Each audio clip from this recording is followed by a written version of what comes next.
And joining us now is Dr. Iman Foroutan, chairman of the board and executive director of the New Iran. So let's start by talking about this suit in the World Court, if we can. Do you expect this to go anywhere at all? Absolutely not. This is another baseless and meritless ploy that the Islamic Republic is trying just so that they can stay in power a bit longer. As you mentioned, the treaty that the Islamic Republic is referring to was signed on August 15, 1955. That's over 60 years ago, and that is over 20 years ago before even the Islamic Republic came to power.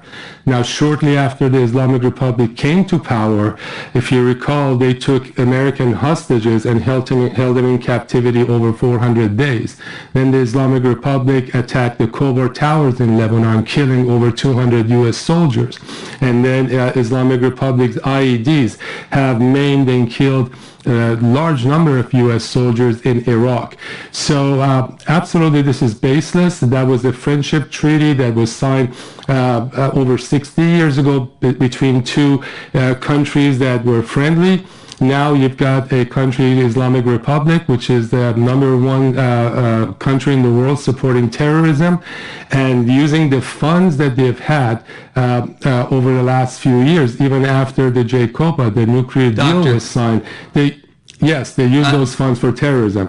I apologize. Taking or threatening to take control of the Strait of Hormuz isn't exactly going to rally sympathy from the international community. But is all of this a big bluff on Iran's part, as one of our guests earlier today put it?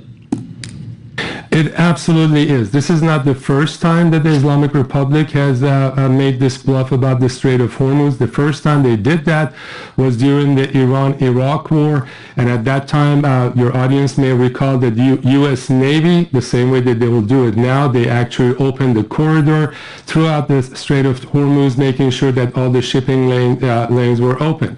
Furthermore, these days, because of all these threats that the Islamic Republic has done, as of a few years ago, Saudi Arabia now has had pipelines and has built pipelines to the Red Sea for exporting their oil. And the Emirates now are shipping, or will be shipping soon, over 70% of their oil exporting it through pipelines.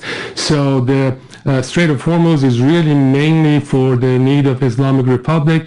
Islamic Republic, they've been managing the economy so badly before there was even these sanctions that went into effect last week, that Iranian people don't have electricity. In fact, yesterday when the commander of the Revolutionary Guards announced that they're going to control and take over the Strait of Hormuz, the room that he was talking in, they lost power. They didn't even have power for him to speak. Doctor? Furthermore, yes. I apologize. We're just about out of time for that, so we have to leave it right there. I thank you for your time. Dr. Iman Foroutan, we thank you.